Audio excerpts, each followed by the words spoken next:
The first time I bought something at auction, it was a thrilling process. I had targeted this thing and I didn't know if anybody else cared about it, and it came up and I was bidding and there were 2 other bidders in the room and my heart started racing and I was scared and I didn't know if I would get it, and then I got it, and I remember my wife was sitting next to her and I was like, yes! And I reached over and I gave her a hug and I was so excited, and the auctioneer was like, sir, we need your paddle number. It's cool, man. I mean, not everybody has access to the primary market, but when they're at auction, when they're at Sotheby's, it's fair game. Whoever wants it most and who can never pay for it gets it.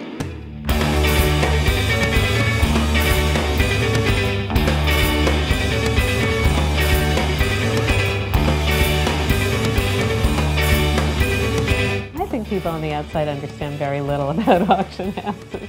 The first thing people don't know is this is like a department store of art. On any given day you can go from floor to floor and see things that are here for a short period of time that are remarkable, and then if you want you can participate. Some people love the spectacle of auction, that there are 1,000 people in this room, that we're sitting now on an auction night competing for pieces, and it's a very official, ceremonial enterprise that's happening at auction, and I think people like that. When I was 26, I went to my first auction, a very large Warhol auction, and I just had to go see the glamour of the auction house.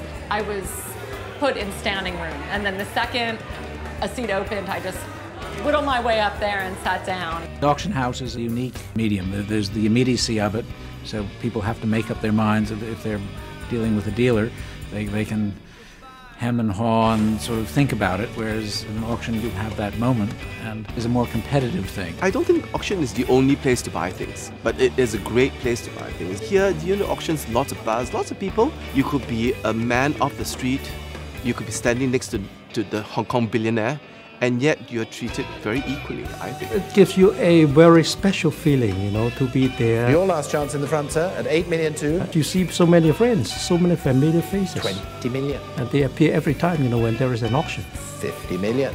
At auction, if you base for something $20 million, but there was a bid at 19 just before you, it's a certain safety net that was like, oop, at least there's someone who would have spent 19 on what I spent 20 on. So it gives me it grounds me. Thank you very much, Meaty. L0099, 70 million. You try to put them at ease, you try to ask them what they really, really want, and you try and, put yourself in that position and say, look, if I'm that same person, or my sister is looking for something, my mother's looking for something, my cousin's looking for something, how would you want somebody to look after them? Why do people buy and why do people sell? You need to get to their feelings before you actually can do a good job for it, because if you're just forcing the issue, they're never going to come together. I always think of the art world as a giant jigsaw puzzle, where you know where the pieces are and you need to know who's looking for what. Auction is not that 10 seconds when that piece is being sold.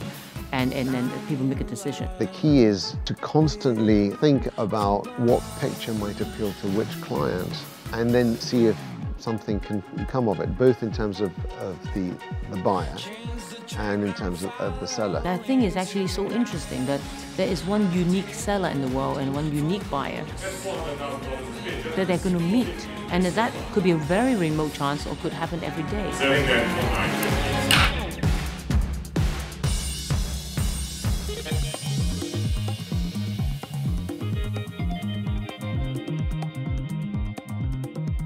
You can have many successes, but you have one big failure, and that's what people will always remember. I think it's full of pit holes, and you need a shield.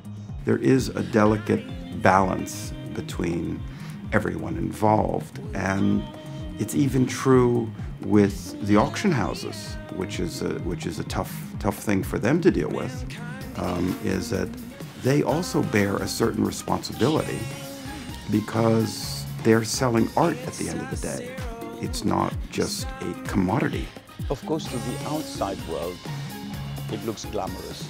I don't think you can have success without really serious hard work and dedication. I think a lot of people don't realize that.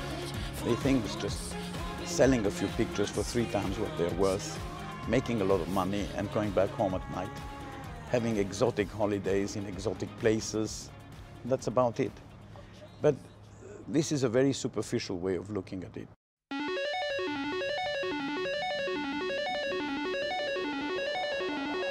If you look at great museums, great public collections like the British Museum, of course as a source of study they're extraordinary institutions.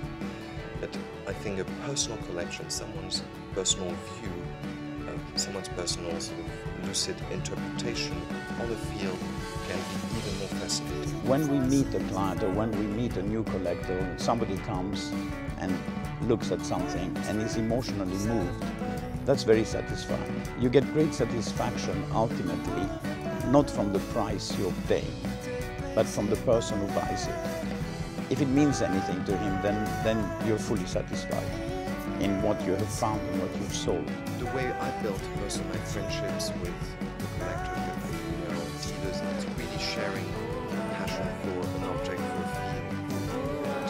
It's not easy to find people that have that same sensitivity for certain things. I think that's what I love about my job. Certainly a lot of people like me wouldn't have the opportunity to see and experience and buy and live with a lot of the art that we do. Ultimately, it is about love and passion, what one does, and that is the greatest inspiration. These objects connect us to